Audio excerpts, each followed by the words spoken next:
the door. Welcome to the Vermont Dog Trainer Show, your common sense, down-to-earth advisor on all things dog training. Here's your host, Ian Grant. All right, Tiffany, go ahead. A lot of my questions today are going to be centered around leash handling. Sure.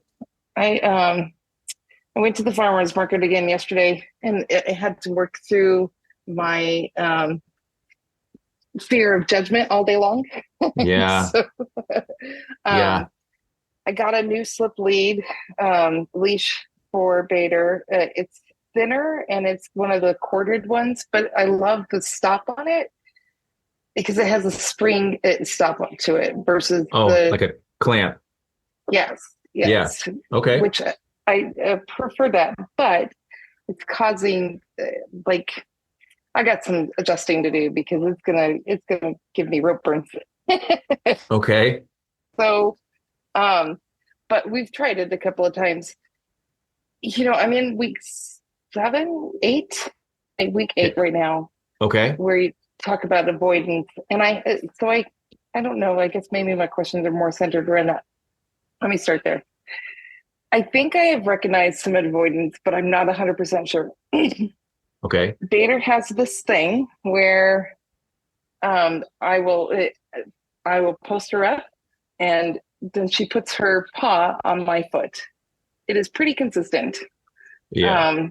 And I'm like, I don't want that. You need to remove your paw. Yep. But I don't know what's triggering it. I don't know. The circumstances don't seem to be like that she's fearful. She's alert of something because that's why we posted up in the first place. Okay. But I mean, would you agree that that's a form of avoidance maybe? No, not with her paw on your foot. No. No. Okay. No. Okay. And I don't, in that situation, some dogs may do it because they want to keep track of you. Some dogs are going to do it because you are their security. And some dogs are going to do it where they're like, I got this. You don't need to do that. So regardless, I don't want any of it. Okay. So when a dog puts their paw on my foot, okay, so my foot is down here on the bottom, right? Mm-hmm. So when a dog puts their paw on my foot, I lift up my foot and move it in their direction. Ooh, okay. Because I'm claiming my space. Yeah, that makes sense. So that goes back to the whole invade invite thing. That's an invasion of your space. And it's mild though too. Mm-hmm. Because it's not like they're trying to step on your foot to hurt it or crunch your toes. Yeah. So that I look at that as an invasion of space, and that you're not allowed to do that, especially during what I would call class time. Okay. Yeah. Well, thanks for classifying that for me. I appreciate it. Yeah. Okay. Avoidance is going to be some sort of I'm not going to take part in this, but it's not strong enough for me to use my flight mode and leave the situation. Okay. Yeah. Okay. Well, I have more on the avoidance piece. Helping me define what that looks like, but it's all centered around what's happening during the leash training. So I'll wait my turn for the second question. Okay. All right. Okay. Thanks. Kirsten, are you there? This is where I need Jeopardy music, right? Kirsten? No? I'll come back to her. All right, Tally, let's go. Oh, wait, she's there. Am I here? Because I don't know if you can hear me. I can hear you. Okay. So I just can't see you. I don't know if that matters to you or not. So what I wanted to talk about today was one thing I was really intrigued about. So you do, I can't put the video on. I'm struggling right now, but anyways, I will get there. So you do a segment or some of your this program on nutrition as well. Is it appropriate for me to talk about nutrition? Absolutely. Okay. So I'm no expert, but I know enough to kind of get by, Yeah. Yeah. So I was thinking about so I've started to feed raw, and it's seems to be going well. Although I'm doing it myself, and I'm not just winging it. I'm trying to be really careful. Great. But I'm afraid to give her a chicken leg, like, because it's a weight bearing bone. And, so I'm just afraid, it does scare me, the thought of like giving her a whole chicken leg that's, raw, that she would hurt herself with that bone or something like that. Okay. Do you think that's valid, that I should be that worried about that, or like, because it's been about a week and a half now, and I've just been giving her sort of as far as bone is concerned, like not the weight bearing bones, and like a wing. Is that what you're doing? Chicken neck, wing, Yeah. the back. Yep. So, and I'm just a little bit paranoid, like all this bone, because she's 6 years old, 7 years old, and I don't know what her history is at all. I don't know if she's ever, eaten that kind of thing. And then could it be harmful but she seems to, be fine. She seems fine. I'm just a little like, I wanted to ask about giving a chicken leg so soon into the process, or should I wait to do that kind of thing? I mean, if it's been 6 days, I think you've done enough probably that if there was something that was going to happen, which could be a number of things, I feel like it would already for you. Mm-hmm. But so balance is the most important thing. So when you say you're doing your homework and you're doing it, so what else are you feeding with her besides the, like, let's say chicken neck? So I'm trying to do about 5.5%, out of 8 ounces, which is half a pound that she gets twice a day, roughly. I'm doing 5/6 of a pound, 5.5, 8 ounces of meat. And then the rest would be, equally portioned, heart, bone, not heart, sort of offal, bone, veg, and so basically that's it. So mostly meat, and then the rest, and then I supplement with some things as well. Okay. All right. So tell me where you got all the information, because this is a great start so far. Yeah. So I found this person, this Scottish, or I think he's Scottish man, who started to talk about, who I found on YouTube, and I don't remember his name right now. So I was just trying to, and then I just found this person on YouTube who was really interested in it and talking to authors and vets about holistic. Great. Being into holistic and feeding raw and all of this kind of thing. And and then I found this man who actually spoke about the proportions being the 5.6. So no, sorry, I converted it from some percentage. So in other words, out of 8 ounces, I'm not very good at math, so I'm like I tried to figure it out. Yeah. And it just seems, but I think it's difficult because for the bone, giving 10% of bone, well, if it's a chicken wing, it seems, and then you're supposed to give mostly meat and a lot, like a little bit of bone. I just don't want to overdo it. I want to be careful. Like if she, so it's just. So you want to have the right ratios. Right. Yeah. So at one point, a few years ago, and I say a few years ago because nutrition in the dog world, a year can be a lot of evolution once we learn about raw food, So I originally, when I first heard about raw food a number of years ago, it was like an 80-10-10 split. 80% meat, 10% bone, 10% organ. Okay. Yeah. So I would kind of go back with that thought process and see if you can find what this person is saying. I will tell you right now, this person knows way more than I do that you're following here. I'll So find the names and give you the names when yeah, in a second. But yeah, yeah. So but that's about right. That's basically similar to what this ratio is. yes, yeah. So it's in that ballpark then, which is good. Mhm. So you've done it for 6 days, no reaction from her, so no throwing up, No, no like itching or anything like that going on. no, actually, I noticed that she seems a lot more satisfied, like less restless. Hmm. Yeah, well, and she's also crunching, so she's getting that the instinct and the DNA is getting fulfilled too. Hmm. Hmm. Yeah, yeah. Um, it takes it can take a couple of months for a dog to settle into a new diet, especially when you shift from I should say from a non-raw to a raw diet. It can take some time Hmm. as far as their system to kind of get everything regulated and going. And I can tell you now, it's going to help her joints just because of the context of what you're feeding her. To me, the only thing I would be looking out for is just a sign of an allergy. So excessive itching, Right. excessive licking. Um, I mean, you haven't said anything about her throwing up, so that's a good sign. She's able to keep it down without a problem. So I think you're on the right track as of right now.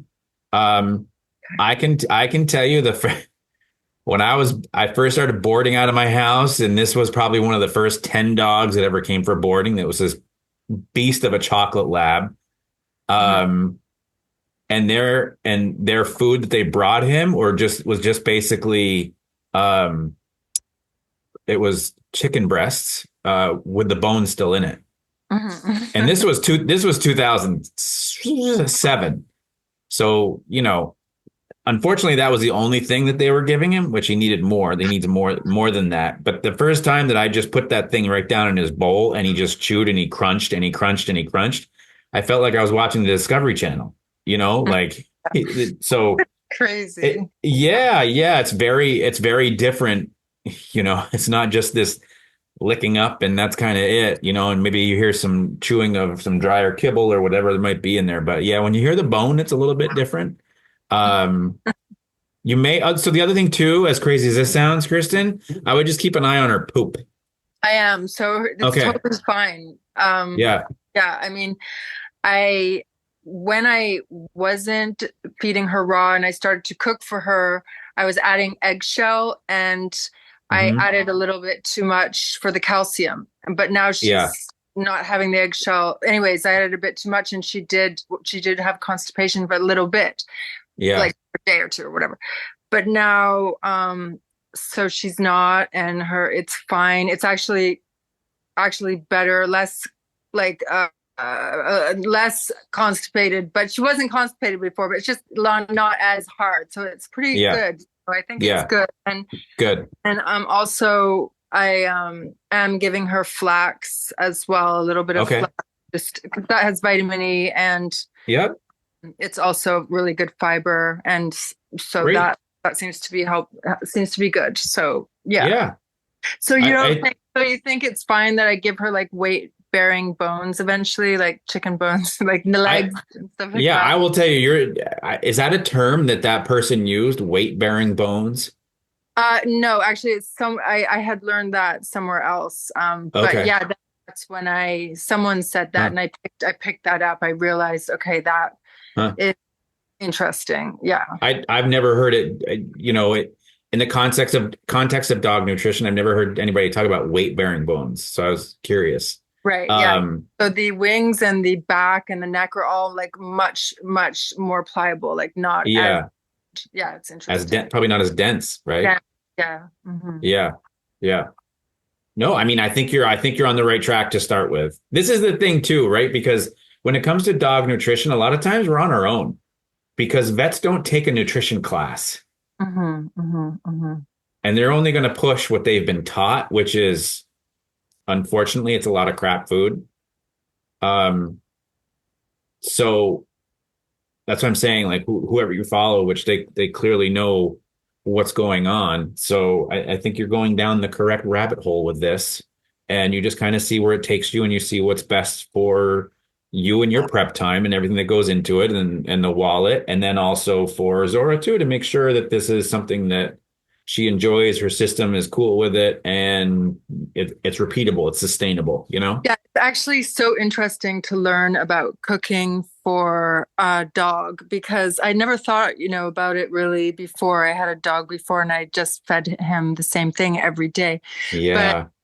Dora, today she ate oatmeal with blueberries and cinnamon and sesame seeds, and she liked it. And Yeah. it's really healthy. So I had that for breakfast, and then I thought she could. So cinnamon, like you'd never It's think, great. but Yeah. it's actually good for dogs, It's as very well. good for dogs. Yeah. So it's Yep. fun. Uh-huh. Yep. Thank you. Yep. You're welcome. That was good. We haven't had a kind of a nutrition talk like that for quite some time, so that's good. Mhm. At least that in depth. So, all right, Tally, go ahead. Hi. So How are you? I'm good. We're still stuck in leash land. Okay. Because that seems to be the part that's just, I shouldn't say it's not working. The inside the apartment with the slip leash is very unproductive. We're not getting anywhere. So when I'm Okay. taking her out on walks, I'm just being a lot more mindful. I tried shortening the leash, like you said, like so she's next to me and not going behind me as much. Yep. That is definitely better now that I'm Good. paying Good. attention to these simple things. Yeah, Um, yeah, yeah.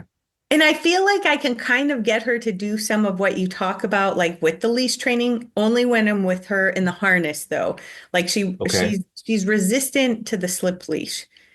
And Okay. I don't know if it's just because we're inside or she just doesn't like it, or I don't know. You know, But remember in the beginning, she was very resistant to the harness as well, for though. sure. Yeah. And now she likes the harness. Yeah. So I'm just gonna need to see video in order to help you out with it.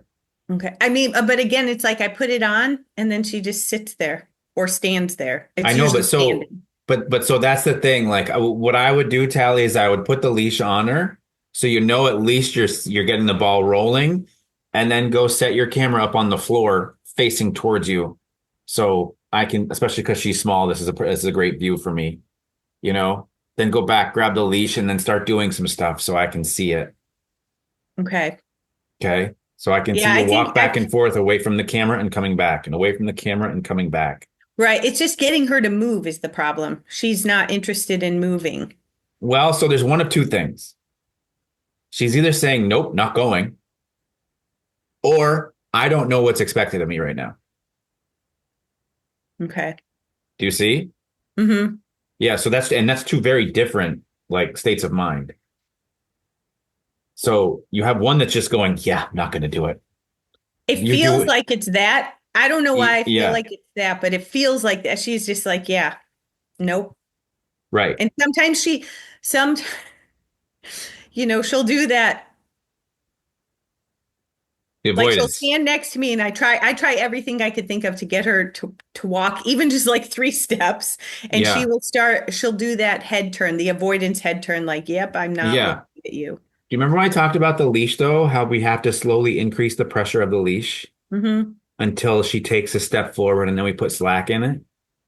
I'm trying that. I just can't get her to move. It's like, when they stop, I mean, she's so small, but when she doesn't Uh-huh. want to move, it is a struggle to move her Okay, little so body. here's the thing. We have to keep increasing that leash, but Okay. slowly. So that I say this, and I'm going to say it over and over again just for people that struggle with this part of it.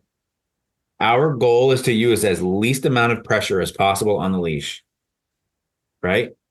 But we also we need to use as much as we need to. So Okay. there's a fine balance in between. Like if you're putting so here's the other thing too, because we have to look at what we're teaching the dog. So if you're putting pressure on the leash and you're going and you're going and you're going and she doesn't move, and then you release the tension, she goes, oh, well, if I just stay here long enough, the pressure goes away. Right. So then she learns what makes the pressure go away is to just stay where I am. Okay. Instead of what we're trying to teach her is if you feel tension on the leash go in this direction, I need to go with that direction Mm-hmm. before the tension gets released. Yeah, and I guess like I forgot who was talking about this last time. I know I feel like I'm still the problem, and I get nervous that I'm just gonna like choke her with the leash because she's not like coming with the slip Mm-hmm. leash.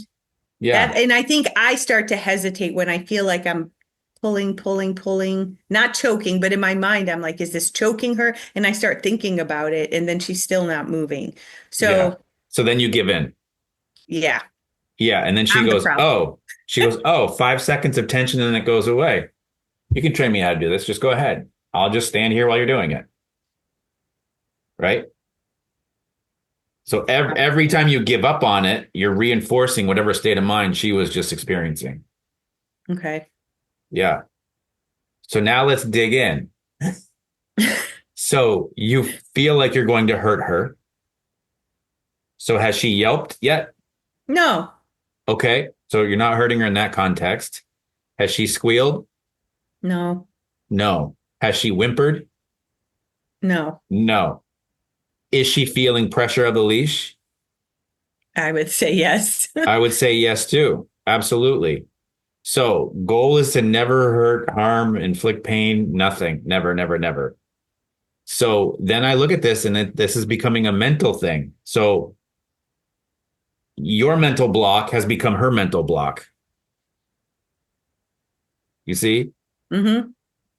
So do you have a stool in your house? Like a bar stool or something along those lines? Yeah. Or like a chair even? Just a chair Yeah. I that's... have like bar chairs or whatever yeah. Okay, good. So this is what I want you to do. I want you to put the leash around the foot of the bar, stool, chair, whatever you have.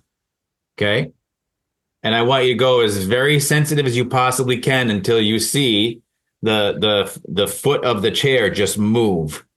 So after it moves like out of its spot, put slack on the leash immediately. Okay. Okay? And then you're going to slowly add tension until just that foot of the chair moves, and you're going to put slack on it immediately. So doing this with an inanimate object where you're not worried about it, Tally, is going to help you get some repetitions to where you're like, okay, this is what I have to do. This is the moment when I see that chair leg come out of its spot, I'm putting slack immediately right back on the leash. Okay. I will tell you right now, Tally, probably the first, in my experience, probably the first 4 to 6 times will be the most pressure you'll ever have to properly put on that leash unless she's like wanting to tear after something. Okay. Okay. And then probably around the 10th to 15th time, you'll have to do it once or twice, about the same again. And then it starts to become very much easier. Okay. That's all. So just look at like Ian said, about 5 or 6 times, if I'm doing this correctly, that it'll feel significant. After that, it's going to start to get less and less and less because she's starting to understand the pattern of what you're asking of her.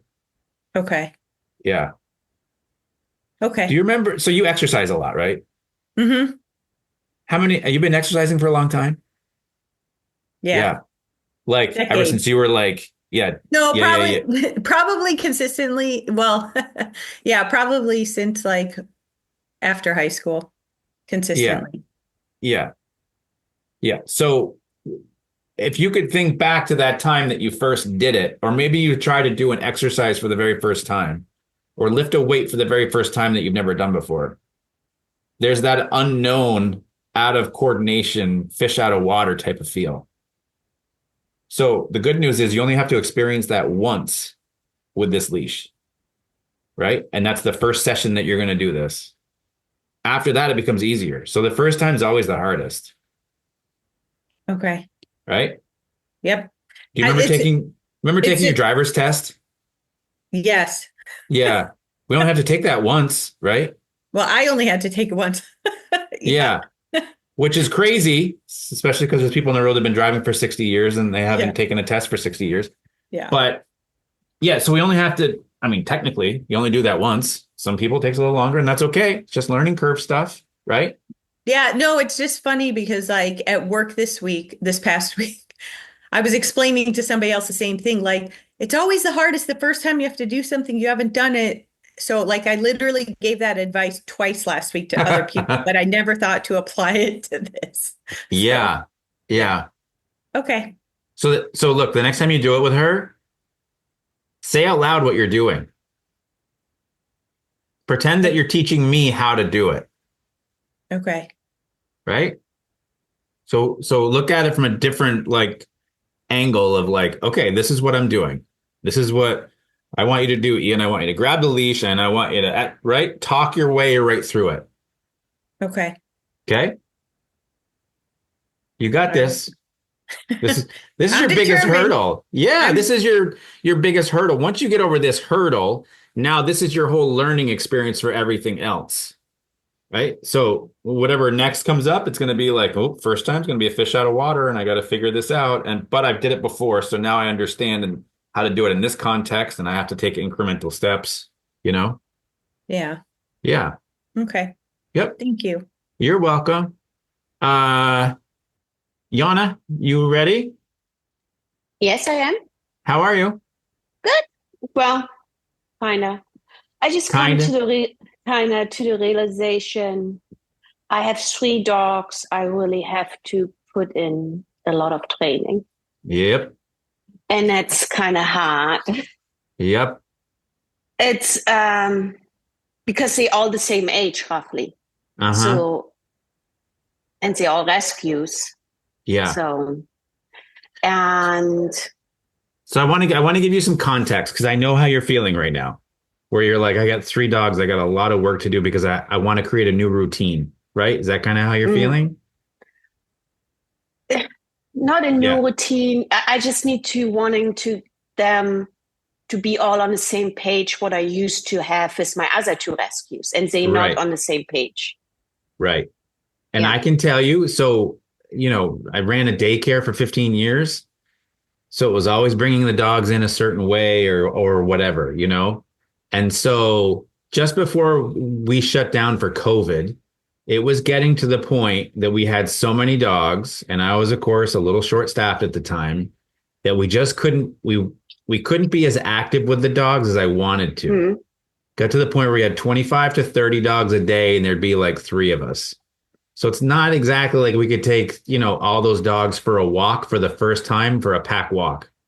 So I really wanted to get them going again, However, COVID hit and we just started with 10 dogs and 3 of us when everything opened back up, and we were able to slow things down so much more.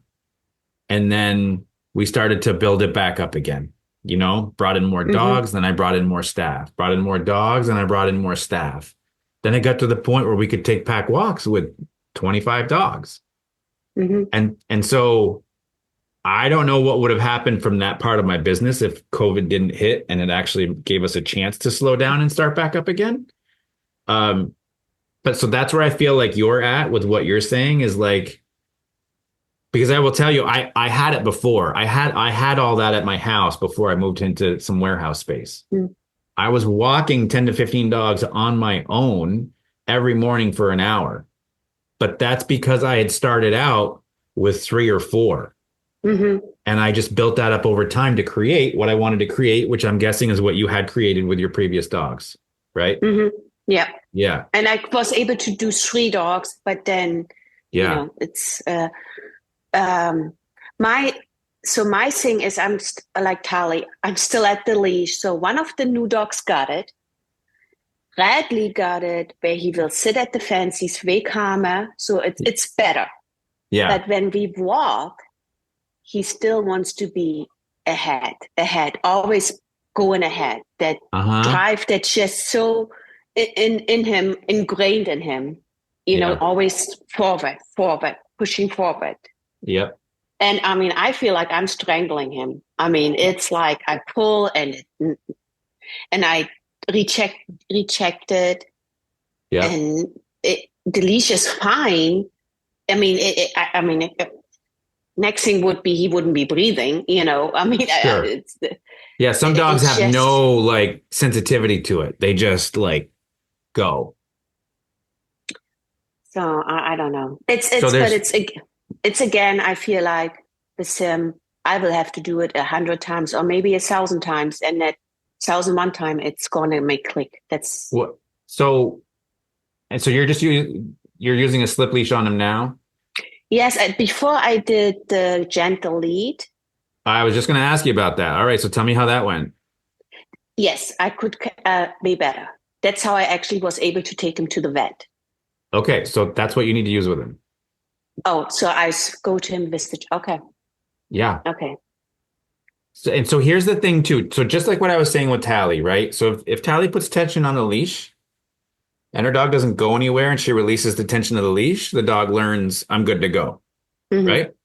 If a dog that's constantly forging ahead can continue to forge ahead while there's tension on the leash, they just learn that this is a step in the process of where they're trying to go, is that they just have to do it with tension on the leash. So it's reverse what Tally is going. It's the reversed issue, basically. What what I deal with what she's dealing with. Yeah, I mean, so but both dogs are getting reinforced for what they're doing. Yeah. Yeah. So with a combination of the gentle leader, and I would even do this in your house, so you don't have to go anywhere, separate yourself from the other dogs. Put that gentle leader on. If you think about, so I played golf professionally for a long time, and I had a coach, everything, right?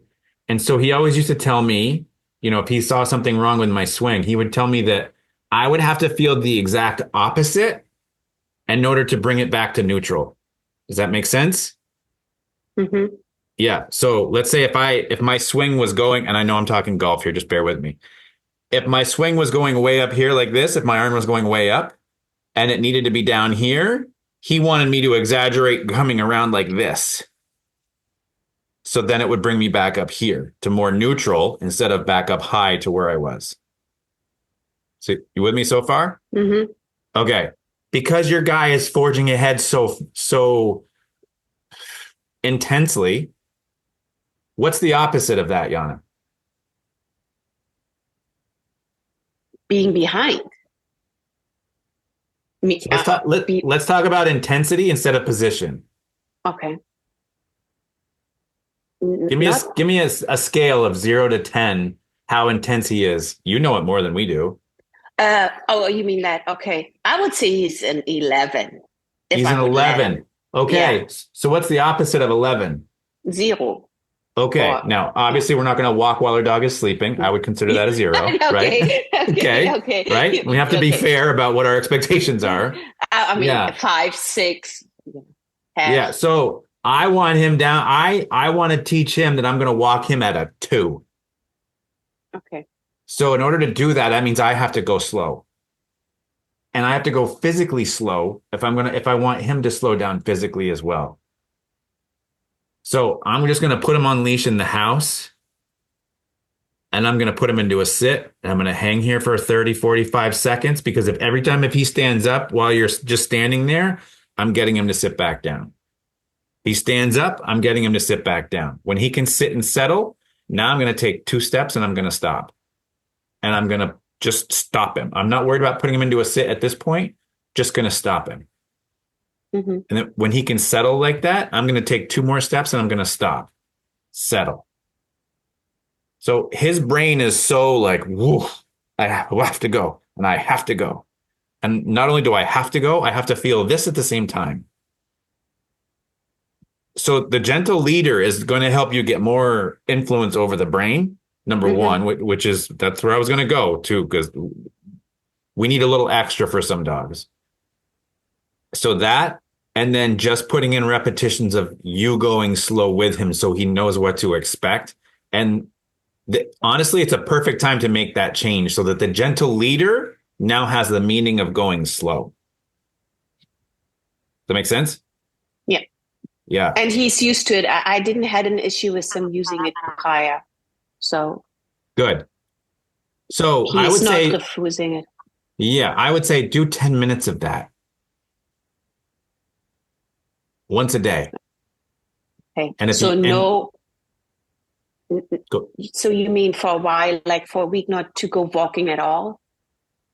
No, I'm just saying if you can do 10, actually, if you can do 10 minutes in the house, like before you take him Mhm. for a walk, I would do 10 minutes in the house because you're going to get him to be like, oh my gosh, what is going on right now? Like, this is Mhm. exhausting. I can't go anywhere. And he's thinking and he's got this thing over his nose and he's, ugh.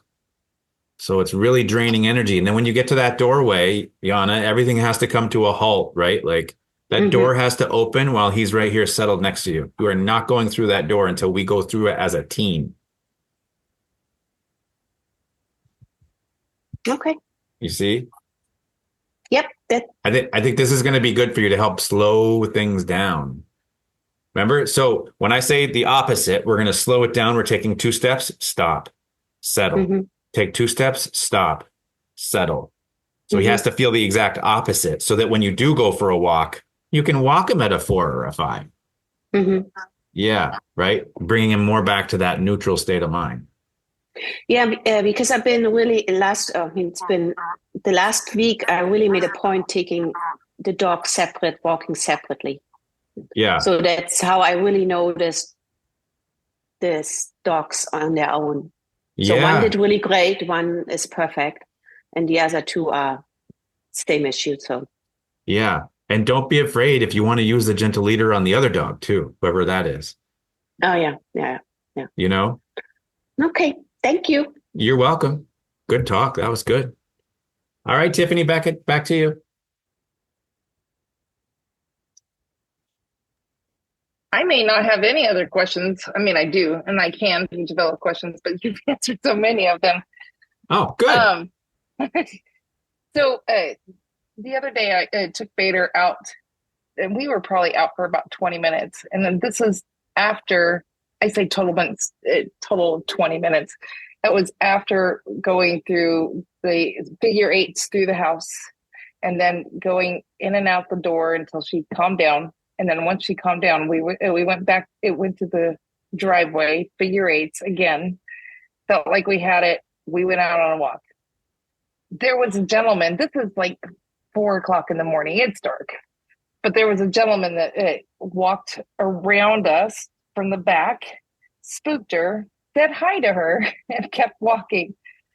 I'm like, I don't know how to get out of this because at this point in time, we are on our way home, and there's one way, and he seems to be following it all the way because we stopped several times, but I could not get her to stop lunging forward.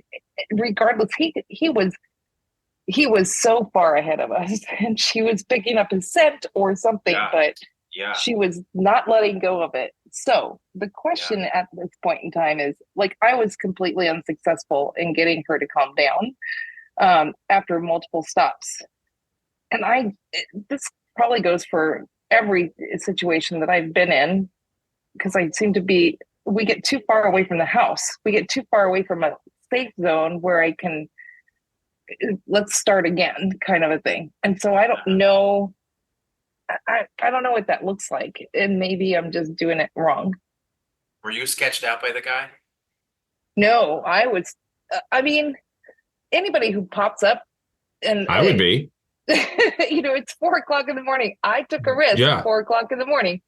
I didn't see him coming, but it was not something that I didn't recover quickly from. Like, oh, you're a gentleman. You're walking. Okay, you're going somewhere. We're safe.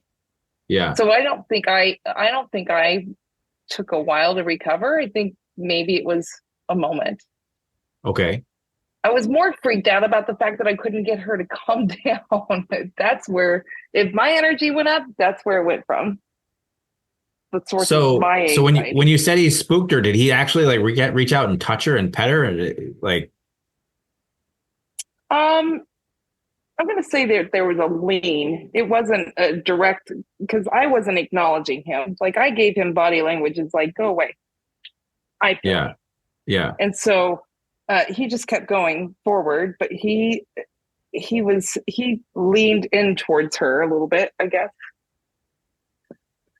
Okay. So I don't know if that helps give you a picture of what happened. So did it scare her? She was startled. Yeah. Yeah. Okay. Yeah, that's fair. She was So startled. if I was going to say the exact same situation is going to happen again tomorrow morning for you, what would you do differently? That's why I'm asking you, Ian. I know, but if I just give you the answer, then like in some situations I Uh, have to just give you the answer, but I want there to be some growth here. yeah, absolutely. I Yeah. should know better being doing what I do for a living. I should know better. So, so if the situation were to happen again, I mean, ideally, I would have chosen a different route. I would have turned back around and not have her going forward. That Okay. didn't seem to be an option. So we just waited. But I thought he was gone. I literally thought he was gone because it was dark and he was Uh-huh. yards. I mean, he was so far ahead of us. Yeah. So I I think what I did, I waited for him to leave or they go out of sight. I forgot the scent and at the moment, and I think I waited for him to get out of sight and didn't wait for her to exhibit any signs that she was more at a calm position mentally. I think that that's where I would look at that differently. Okay. All right. So the reason I ask that is because it's always good to be able to go back and reassess yourself. Mm-hmm. You know, Mm-hmm. were you in a hurry to get back? So I'm always in a hurry. Yes. There we go. There we go. Yeah. Yeah. Yeah. So I heard a good saying today.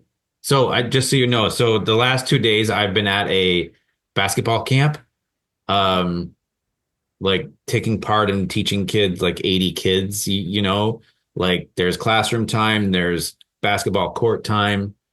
And so it's a lot of things that the coaches were saying, the director was saying, I'm like, man, that applies to dogs too, you know? Uh, so one of the things he said, if I can quote this correctly, was uh, energy flows where intention goes, Yep. Yep. right? So if your energy's in Yes. a hurry, it's certainly not going to help things. Um, but that's the intention moving forward, you know? So Mm-hmm. in these situations, Tiffany, I always start with us as the handler. Always, always, always. Okay. Your time of day, there's two things. One, sketchy guy, just straight up sketchy guy. Uh, I don't think we have to say any more about that. It One can could create say this. that about me too, since it's 4 o'clock in the morning and I'm out there with the dog. Yeah, but you're out there with a dog, there's more purpose with a dog than there is walking. I mean, he's doing something for his health probably, but it's Right. still kind of like, you know, whatever. Um, and then so the other part of it too is it's when you say it's in the morning, I know very well that uh, the amount of times that we look at a clock in the morning, I've always been very curious about because we know at 6:15, I know where I'm supposed to be in the morning. At 6:45, I know what stage of where I'm supposed to be at in the morning. At 7:05, I know what stage I'm supposed to be at in the morning. You know, so if we're walking in the morning, well, we usually don't have time to be like, oh, I can take an extra 15 minutes with my dog right now. Ooh. Yep. Typically that doesn't our schedules don't allow that, you know? Yeah. And Yeah. so to me in that situation, especially after that guy reached out and tried to touch her or lean into her or whatever. And I only say this because I already know your story of what happened, you know, unless I all of a sudden got surprised by it, it'd probably take me some time to be like, okay, what's best for the dog and me right now, with what's going on. I Uh-huh. probably would have just parked her there. And every time she got up, I just put her back into a sit and wait Okay. for that brain to settle and bring it back down. Because the more room a dog physically has to move around with an anxious state of mind, the more anxious they're going to become. Mm-hmm. Think of the Okay. lion in the cage that only Mm-hmm. has 20 feet. This is what they do, right? Just back and forth and back and forth. And they give you this look the whole time, right? And they just stare at you as they like a caged animal. Right. If that dog or if that lion had way less room, uh, Right? You see? And Okay, isn't so, the argument in that situation that they're building energy in a cage situation, so that that's just intensifying their mental I mean, state? in zoo life, absolutely. Okay. But for you creating a limit of where she can go, right? She's, I got over here. No, I can't go over there. Back. No, I can't. Okay. And then we go. Okay. Because otherwise we reinforce, just like Tally, just like Yana, right? Mm-hmm. We're Mm-hmm. reinforcing, and you know she can smell the guy for who knows how long, and the scent on the sidewalk or road or whatever, the whole thing. Right. Yeah. So then we just start reinforcing that pulling and that tracking that's going Okay. on. Okay. So That's a this is lot to take in. yeah. So this is where we pick our battles and pick our priorities. Yep. So I'm guessing, I don't know. Maybe you'll see this guy every morning at 4 o'clock. I don't know. But we have to pick our battles and go, okay. My priority right now is I have to get home because I am under a time crunch. And as much as Ian wants me to sit for 15 minutes, I don't have 15 minutes. And you can't feel bad for that. That's okay. But your priority is you have to get home. So then you just have to get home and you go, okay, the next walk, I may have to put in a little extra work because of the pulling that happened this morning when we saw the sketchy guy. Got it. Yeah. Okay. Yeah. Okay. The other saying the guy said, which I was brilliant, was it's not about what you've done recently, it's about what you've done most. Ooh. Okay.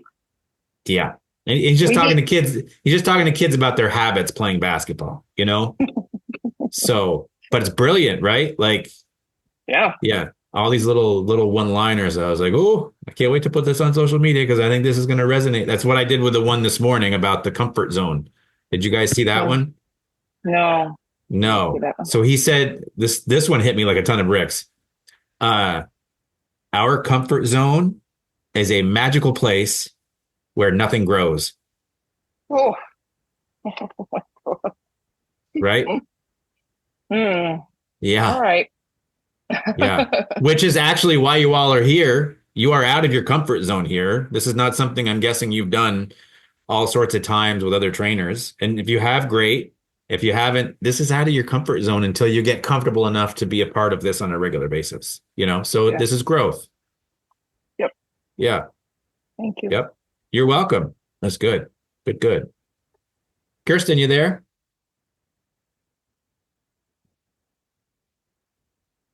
Yes, no, maybe so. She's probably feeding her dog. She got the okay for everything. Now she's going to feed her dog. Kirsten, if you can hear me, just let me know when you're back, and we'll get back to you. Oh, there she is. Here, I'm here. Yeah. So that was funny. Yeah, I've been struggling with. Can you hear me? Okay. Yeah. Okay. The video and the audio. Great. So we are going to go to my sister's home, and my sister has 2 cats, and they haven't met yet. And okay. My sister wants. My sister is very controlling, but she's very, very smart. But she wants to leash Zora around her waist and walk around the house with Zora, her house. Okay. As soon as we arrive, basically. So I just was wondering, because you came to my house to introduce Fitz to Zora because Zora was having issues with other dogs, and the way that you introduced them was there was quite a lot of distance, and then they were able to check each other out from a distance. Yep. And then You were doing great. Hold on. That there. Slowly Zora was able to approach when she was calm, and they got to know each other very slowly like that. So I was kind of thinking of taking the same stance on introducing her to my sister's cats in a way like she would be tethered in the home at first, and then maybe the cat would be too. I'm not sure what you think. Like she has 2 cats, but one of the cats is very, very shy and won't come out for weeks probably. But the other cat is a dominant, like really sassy cat who's really great.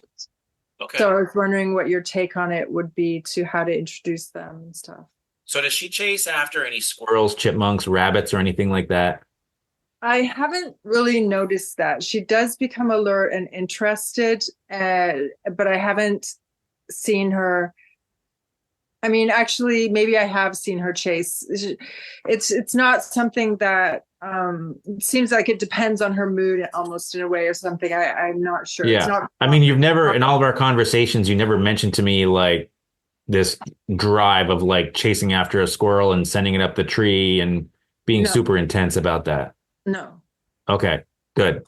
So first things first, it should be and I'm saying this with all respect in the world, it is your responsibility to guide her into that house and what you want out of her in that house. It's not up to your sister.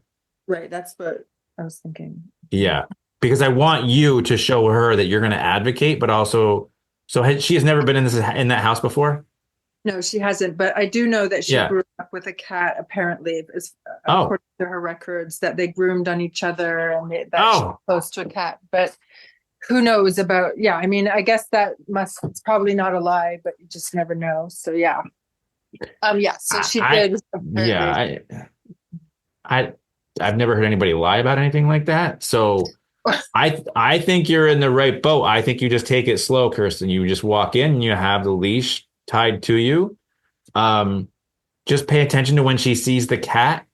If she moves forward towards the cat, like even if it's like this, you're just going to go, nope, a little tension up on the leash and make her sit down.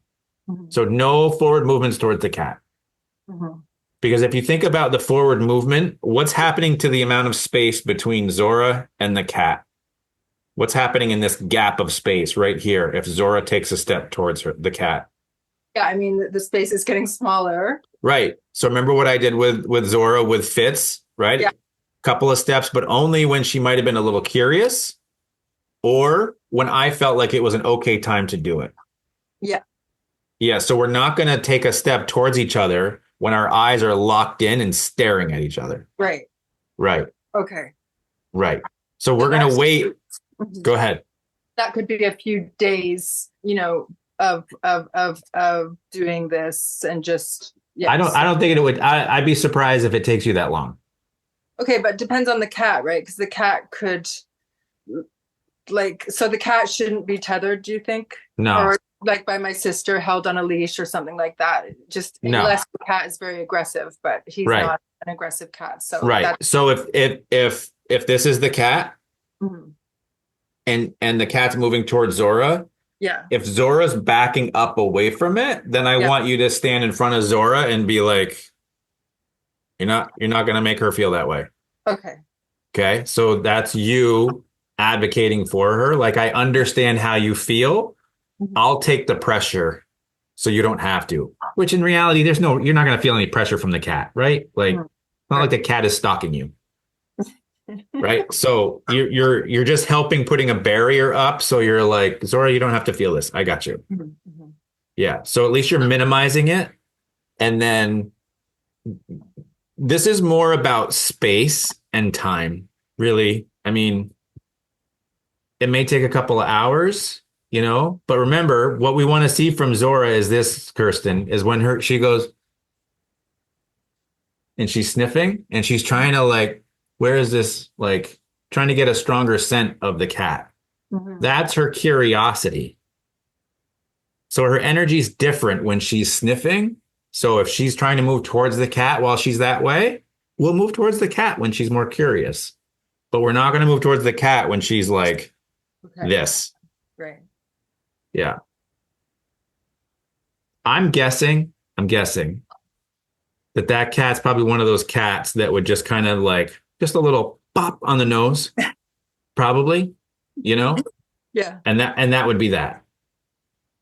Oh, yeah. That's all. Yeah. Caesar has a bird that does that. Rio, this macaw, can't fly, came from the Malibu fires rescue. And there was a pit bull in one of the workshops that was just very forward, playful, exuberant, goofy, the whole thing. And he's like, somebody go get Rio. Went and got Rio. And he's got her right here, And of course, she's got this big, huge beak, right? And he put Rio right down towards this pit bull. And this thing was like coming right over and went right up to the bird. And Rio just went pop right on the nose.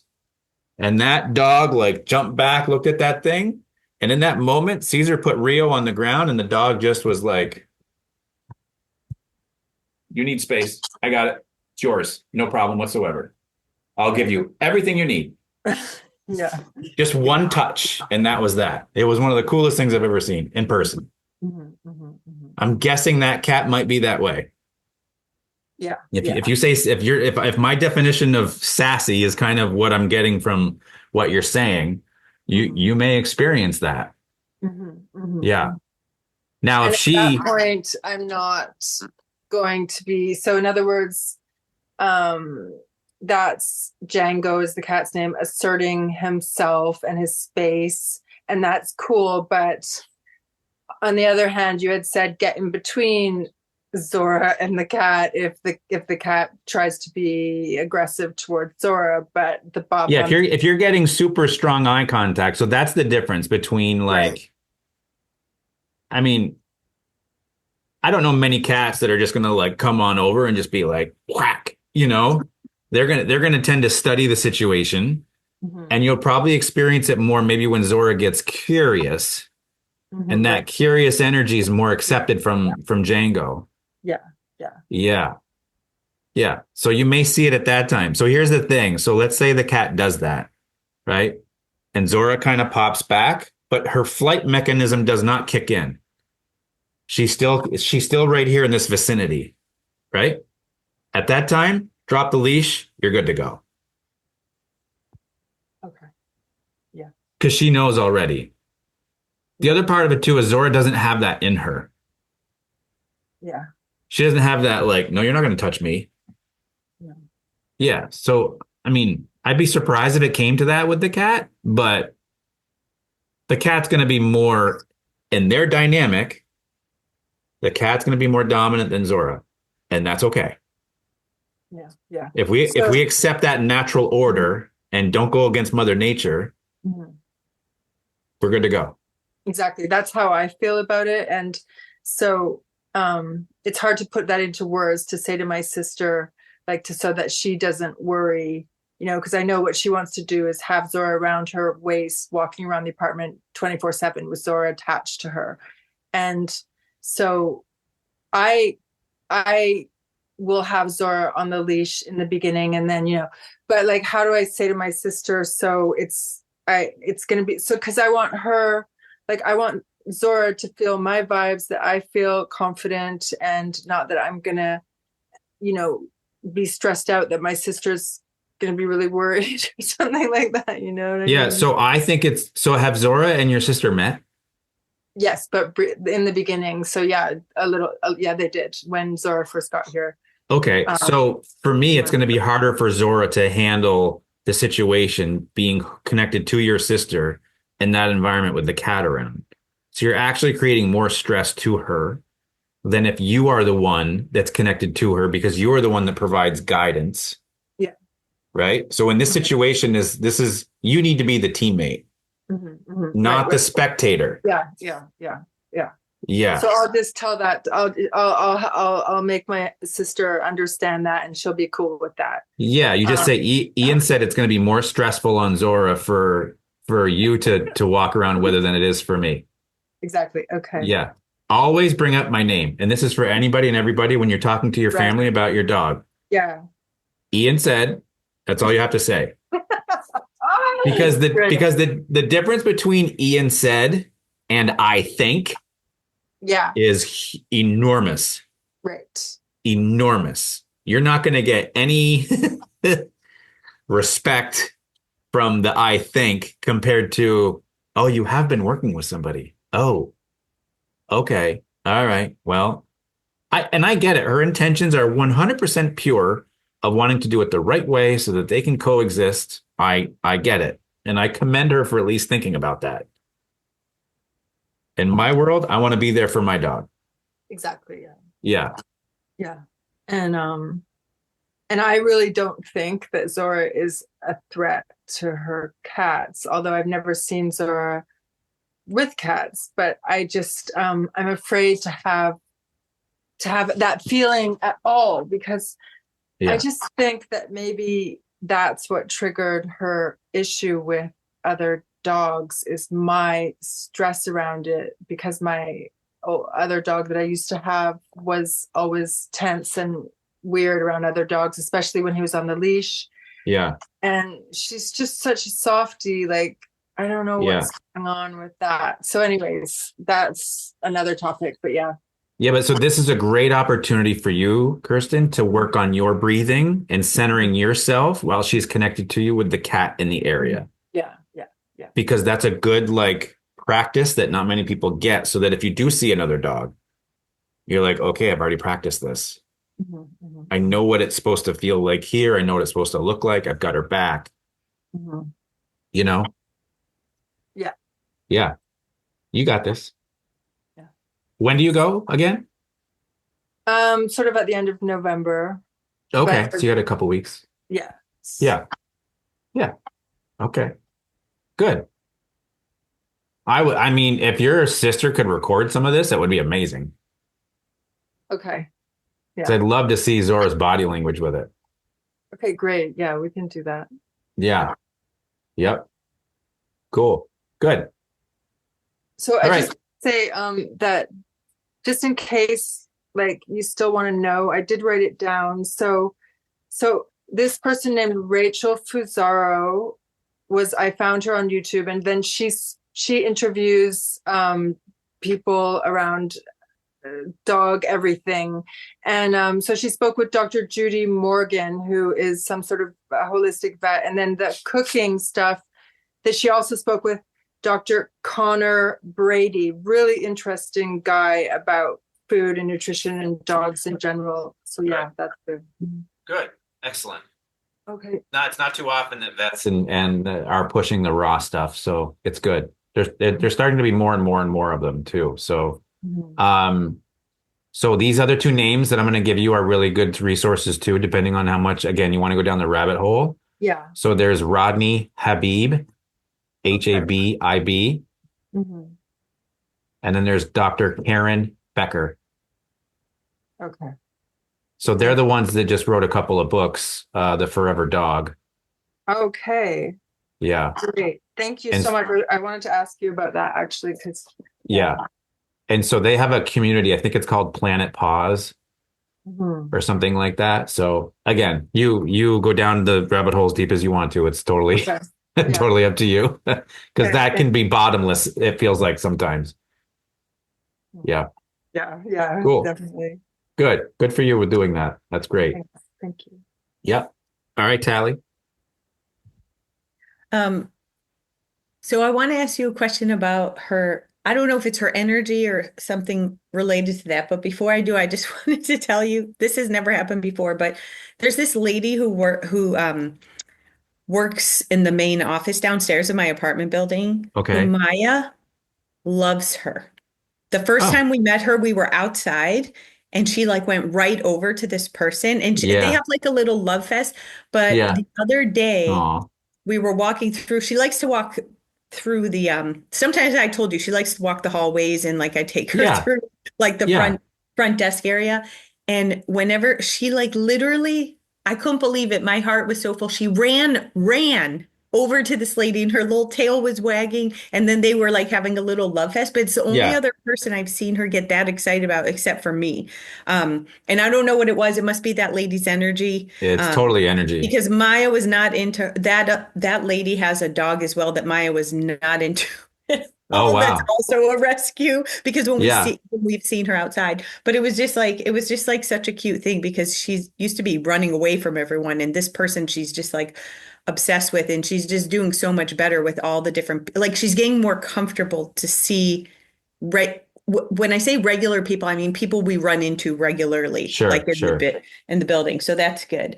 But I've noticed, I think I've told you this before. Sometimes she's like pulling me to go outside, not while we're inside, but as soon as we get outside the door. And I've noticed it enough times. And at first I thought it was because she had to go to the bathroom or something and she was like pulling me quickly. Yeah. But that doesn't seem to be it. Like she crouches, she's like, I'm telling her to slow down. But now she's like, I've been paying attention because you asked me about this, but she kind of like crouches down and she's like almost like recon, like how somebody would be crawling under something. She's getting like that and she's trying to move so quickly and but she gets real low. I don't know what it means. So she's But increasing her drive to move forward. yeah. Yeah, And so then it's as giving her soon more as we get leverage. outside, she just like goes back to normal. Yeah. And when she goes back to normal, your tension on the leash goes back to normal. Yeah. Or So gets then, it's like or there's slack that she's caused, not me. Just because yeah. she kind of like pauses. So here's the thing too, because you had said, wasn't it her that had the dog door where she was before? Yes. Or yeah, Yes. At the yeah, foster mom's house. right. Yeah. So, and that's a huge transition from that to you living in an apartment in a building. I'm guessing, and I would have probably done the exact same thing, is that in the beginning to get her outside that you need to go. Right. And so your intention has a lot of purpose, which is we need to get outside because we have to go through the door, probably get on the elevator, right? Yep. Go downstairs, go through Yep. another set of doors, go outside, find the grass spot, and then you can go. Way different than somebody who lives in the house where if you're fenced in, you just open the door and they go out. Right. Yeah. So there's a lot of steps that you have to go through. And I'm guessing that you probably did it relatively quickly because you certainly didn't want to have any accidents in your apartment, let alone in the hallway or elevator or Right. Which lobby. she's had none. And this is a newer behavior though, like over the Yeah. last couple of weeks where it seems like it's more frequent that, and the thing is, it's not when we're in the apartment. Oh, so I'm wondering too, like maybe her energy wasn't low enough. You know how you said like when she's going to eat and that you don't want to feed the dog when they're like up here and you want them to Yeah. kind of like come back down. Absolutely. So my question is, she didn't seem like that before we literally went out the apartment door. It's like as soon as I get out the door, I'm trying to put the key in to lock it, and she's like trying to take off in this weird Yeah. manner. Yeah. So if we look at like the moment which you were just saying, like as soon as you get out the door is when she starts to drive and really forge right ahead, Mm-hmm. then that's the moment I start working on things. Or Okay. just before it. Okay. Okay. So let's say it's literally the threshold of your apartment door. There's probably a change in flooring or something too, right? Yeah. Well, yeah. Yeah. Because there's like a little mat out there. Yeah, it's Yeah. just different. Yeah. Yeah. And so that is where I would honestly, if I'm going to take this even a step further, I would take her outside to go to the bathroom. Bear with me. And then when you come back in, now practice it. Okay. So what I do is I'm going to stand inside your apartment, open up the door, create patience. She has to settle here first. We walk through as a teammate to just out in the hallway, and then we turn around and go right back in. Okay. So we're practicing where this bubble of things starts to burst. And we work on that transition because this is a transition time. Yeah. And transitions are important because transition, you can think of them like links in a chain. So if that first transition is this excitement that gets linked into this other loop of like going through the threshold, Mm-hmm. then what happens? There's another link that's going down the hallway and another link that goes into the elevator and another link that when the door opens and another link in the lobby, building door outside. And now you have all these links of the chain that all represent forging, pulling, excitement, all these words. Yeah, and it's interesting because I remember Yana had one of her dogs. Now that you say that, it's at the door because we don't usually go out together. Sometimes she blocks my way of getting out the door because she's so anxious to get out the door. There we Not go. always, but sometimes I'm like, you have to move so I can open the door so we can go out. So she is usually out the door Yeah. for me. now that I Yeah. think about it. So it's definitely, I remember Yana had that issue with one of her dogs, I think at the doorway, like Yeah. one of them was pushing too much. Yep. So yeah. So in my Instagram, Hmm. you're on Instagram, right? Yep. Yeah. So go up to my profile on Instagram and you'll see like free doorways manor uh giveaway or whatever. Okay. So click on that. So you'll probably get a few emails after that kind of push this program. So you can just don't worry about Okay. that. But you'll get it sent to you pretty quickly. So that's what I want you to create. So which is, and I'll give you kind of the Cliff Notes version of it. So you have her leashed up and you have her next to you. My goal would be she has to stay here next to me while I open the door and it stays open. Without going through. It's like the crate thing we tried before, You right? got it. You got Okay. it. That never worked, but we'll try it. Yes. So this is different because for her, she's getting in front of you because as soon as she sees that door open and she sees daylight from what's outside, whoo, she wants to go right through that. Okay. So we're teaching her more patience. Nope. This is the Yeah, new spot patient. this is the new spot I need you, which is right next to me. So I can open the door peacefully and not trip over you and feel like I've got to be behind you. You know what I mean? And this Yeah. isn't like a whole dominant who's in front thing. It has nothing to do with that. What this has to do with is this is what I want for manners at the door. This is what I expect. And I'm going to create this pattern so that I can open this door peacefully and that we can walk out peacefully. Okay. And then those links of the chain start to get put together where we do Yeah. everything patiently. Yeah, and it definitely seems to be a daytime behavior because like when I take her out, like last time at night, which will be after this call, or first thing in the Yeah. morning at 4:30, because I'm one of those weirdos out at 4:30, right? She doesn't do it at those times. It's definitely daytime behavior with Yeah. her. I don't know if that makes a difference, but it You're just, just yeah. look, you're just narrowing it down. That's all. That's all I ask of anybody with any issue that they have with their dog is you just keep narrowing it down and narrowing it down and narrowing it down and get precise about the time that things start to really go awry. Okay. That's all. Okay. I can Thank see you. you thinking. Yeah, no, I am. Well, yeah, I'm always thinking with her. Yeah. Yeah. So the more precise, then you go, okay, if this is the moment that things start to go awry, I'm going to go 2 seconds ahead of that and start to create a new pattern. Okay. Yeah. Okay. Okay. Thank you. You're welcome. You're welcome. You're welcome. Yana, back to you. Yes, real quick. I have wanted to see if I handled it right. Okay. So I have two cats, and I have one. He's sitting right. Well, I cannot get my video to work. I don't know why I never can get it to work, but it doesn't Okay. matter. Okay. But so cat usually jumps on my lap too, and then one of my dogs, and now all three of them do it. Not my older one. They start messing with my cat, like snapping at her, pushing her away, and where I corrected, whoever does it, I put that dog off the couch in timeout. What does timeout mean? Timeout means that they're not allowed on my space, on the furniture where they usually lay, or going on their bed. So I wouldn't call that timeout. I would just call that boundaries. Okay. But go ahead. But is that the right way to handle that? Absolutely. If they're too intense towards the cat, then they don't get to be where they want to be.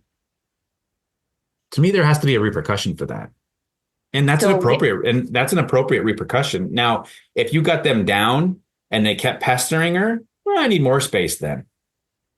You're not allowed to do that, especially if the cat doesn't have the wherewithal to be able to stick up for herself. If she's getting overwhelmed, then we totally 100% need to step in.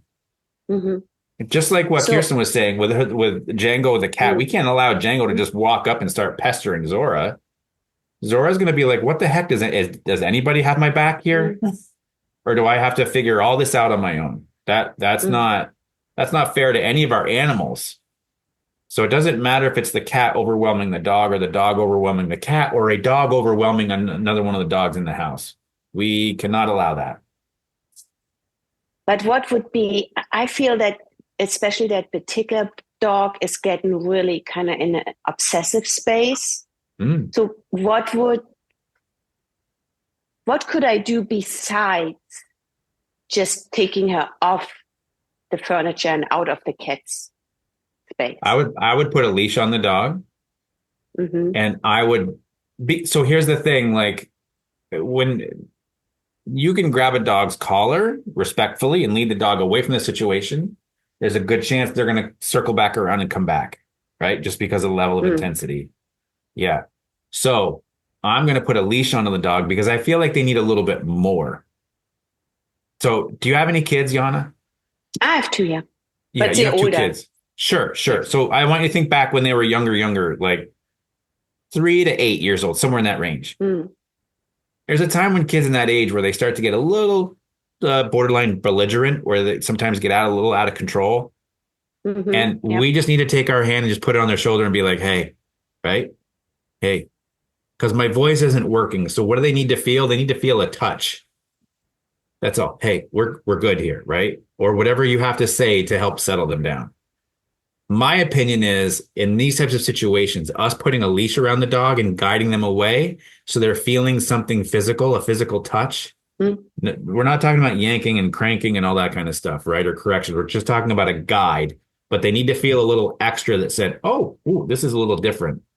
So I'm going to take that, lead the dog away. I'm going to put them into a sit, and I have to get follow through. So I have to at least get some eye contact with a shift in the state of mind.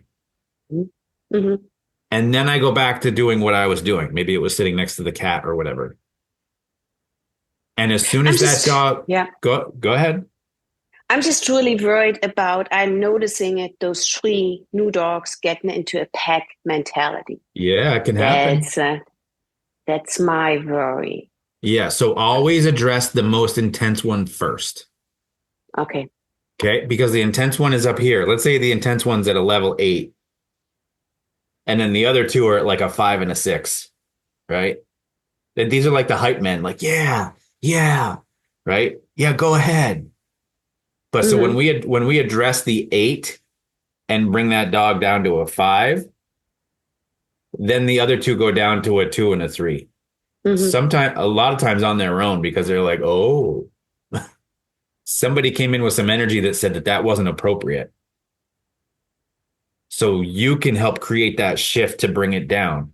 It's rules and boundaries. This is a whole bunch of things in one. It's the rules and boundaries. It's your energy. It's the leash handling. See, that's why all these things are a part of this program, to go through these, because there are times when you need a lot of these things at the same time. Can I use a spray bottle? Like if they don't have not have a leash, you know, it would take me a lot longer. Get the leash. You know what? The leash is not going to be right next to you. I hear you. But I could have like 2, 3 spray bottles around. Yep. So tell me how you would. Okay, so now I just explained to you how to do it with a leash, right? Knowing how I would do it with a leash, how would you do it with a spray bottle? I would try to aim it at the dog with the most intensity. Okay, then what? You're correct. Then I would go. So if that interrupts whatever they've been doing, if it's fighting over a toy or whatever, right? Then I would get the leash and put the leash on. So you're missing a moment. Yeah, you want me to say what's after the spray of the water? After I spray them with the ball. Say that again. You want me to say not bringing the leash then, and you want me to what I do immediately after I sprayed them with water, right? Yeah. What are you going to do immediately? You've pulled the trigger. This is what I mean. So the physical of the leash is now substituted with the physical of the water actually hitting the dog. Yeah. So that's happened. Now, what do we do in that moment? Move them away. Good. That's great. That's 100%. Make him go sit or on their bed or. Correct. Yep. And you're waiting for a what in their state of mind? To calm down. Yeah. Shift down. Yes. Good. So guess what? If you get all that, you don't need the leash. Okay. Okay. So then at that point, we go back and we sit back down. And let's say the dog gets up from the bed.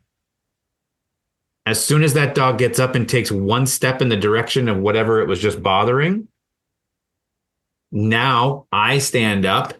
Hey, I usually do something vocal, monotone. Hey, and I move right towards the dog, not with speed, but with intention. And then I get the dog back on the bed, and then I go back to doing what I was doing. So I'm creating boundaries here.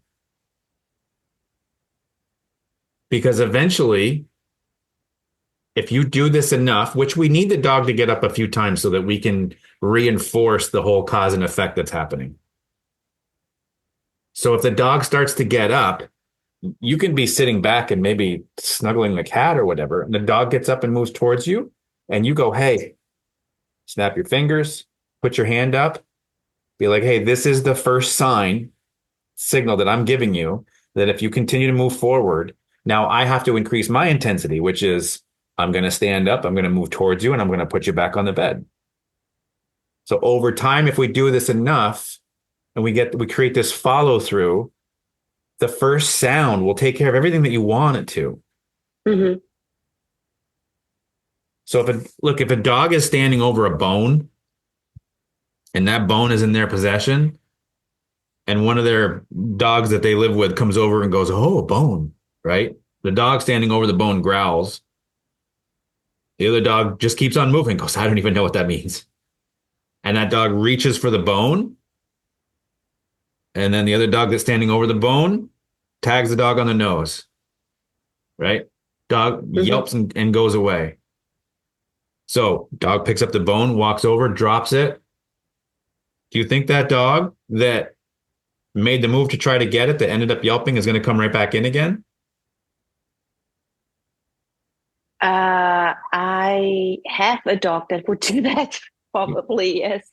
Yeah. So what would that? So this is the thing. So this is what has to happen. Obviously, we're not going to make a dog yelp, right? Because we're not dogs and we don't know how to do that kind of thing. But there's going to be that follow through. So the dog lets out a growl first. Here's your first sign. The dog trying to get the bone didn't adhere to it. Bang. Gets communication that dog is not allowed to reach for the bone while it's on the floor underneath the other one's chin. That only has to happen once or twice before a dog goes, got it. For us as humans, I believe in our psychology, as long as we see the behavior stop, we're done. But in the dog world, we need to follow through. So the follow through isn't happening enough, in my opinion, which is to create a different shift to create a shift in the state of mind to help that dog go, oh, okay. So that squirt bottle can create the same thing for you. Okay. Okay. Perfect. Does that resonate with you? Yes. Yes. Yeah. I'm just looking, with the leash, it's like, yeah, you know what I mean? So yeah. So you could always use a squirt bottle, follow through, dog ends up on the bed. Great. Then in that moment, you can go get the leash if you want to. Okay. That's all. I just wanted to make sure that you understood what you did. I'm glad we talked that through because you understood what happened in that gap between if I use the squirt bottle and then just go get the leash right after. No, I need to still make sure I follow through. I cannot because then the dog is not getting the connection what went wrong. Yeah. I've walked into houses where there's like a half a dozen water squirt bottles all the way around. Like they're on every TV stand and counter and the whole thing. And then they say the dog actually drinks the water. Well, we never followed through when we first did this and never, got the shift that we needed and all that. So that's why I wanted to talk that through for you. Okay. Thank you for today. You're welcome. You're very welcome. Good. All right. Anything else, ladies? You're good, Tally? Okay. Kirsten? Thank you. You're muted, Kirsten, if you're talking. Yeah. Do you have time or? Yeah, I can take another one. Okay. Well, I was just wondering. As long as you're not asking me what the meaning of life is or something like that, then I think we're okay. So our routine is wake up, eventually go out for a walk, have breakfast, and then another walk at the end of the day, food, and then she's out for the count by by 7 p.m. She's done asleep till the next day. Great. Next morning. But so around sort of in the afternoon, I was wondering, it would be really, I would like to do sort of 10 to 15 minutes with her. Just, she seems like she gets bored in the afternoon, and it would be interesting to try some sort of mental stimulation, playing ball. Yeah. She's very OCD, and she acts, I feel like it's not great, but I was just wondering if you have any suggestions for some sort of mental activity. I don't know. I mean, you can always give her a big bone to chew on, or a big chew of some sort. Yeah. Okay. So you could do that. You could get something like a snuffle mat that you can kind of put a little food, in your situation, maybe some cut up pieces of carrot that are in the snuffle mat or something like that for her to have to use her nose and sniff through. Okay. Yeah, a bone, a snuffle mat. I was just thinking exercises that would really stimulate her brain. I guess those are, but some sort of work or training work that we could do together every day that would. Yeah. So you could, for her and for you. So I just put up a video, I think yesterday, on scent games. I don't know if you saw that or not. Scent games. It's on my Instagram. I see that. Yeah. So that would be great for you and her. Okay. Yeah. So you'll see, and so the lady in the video just had a toy that she was going to hide. You can use food if you want to in that situation. Mm-hmm. So we're triggering her to use her nose more. Okay. And get rewarded for using her nose. Meanwhile, you can work on obedience during the whole thing. Yeah. Is that what you're looking for? Yeah, that sounds like what I'm looking for, because today we were doing it a little bit, but I wasn't sure of what we were doing exactly, but we were doing scent and food and a bit. And she just got really, really happy. So excellent. I'd like to just do more of that. And yeah, you want to nurture that. Yeah. Yeah. And you don't need to do a lot. 5, 6, 7 minutes of a dog. I mean, you're working with that dog straight, right? You put her into a sit and a stay while you go with a piece of food and pretend to put it in 5 different spots, but you've put it in spot number 3. But you still go to put it down in 2 more spots, and then you return to her and release her and send her to go find it. Oh, yeah. Yeah. Okay. Yeah. So you'll see in that video that I did, I think there was 4 different spots that she pretended to put the toy, the ball, and then she comes back and releases the dog, and it's up to the dog to find out which spot which spot has it. The first spot he went to was where she didn't put it, but but it was the last place that she did pretend to put it. Yeah. So then you start to key in on how the dog thinks, Mm-hmm. Yeah. Yeah, it sounds really fun. Okay. Yeah. Scent stuff. You can't ever go wrong with scent stuff. Yeah. Yep. Good. Yana, do you have anything else?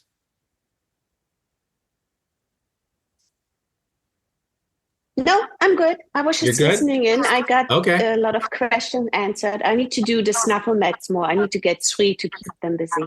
Yeah. Yeah. They're good. They're cheap enough. And, like I said, you can hide pieces of carrots or apples or just something different. It doesn't have to be their kibble or something super high value. Just something to get that nose going will certainly give them some stimulation.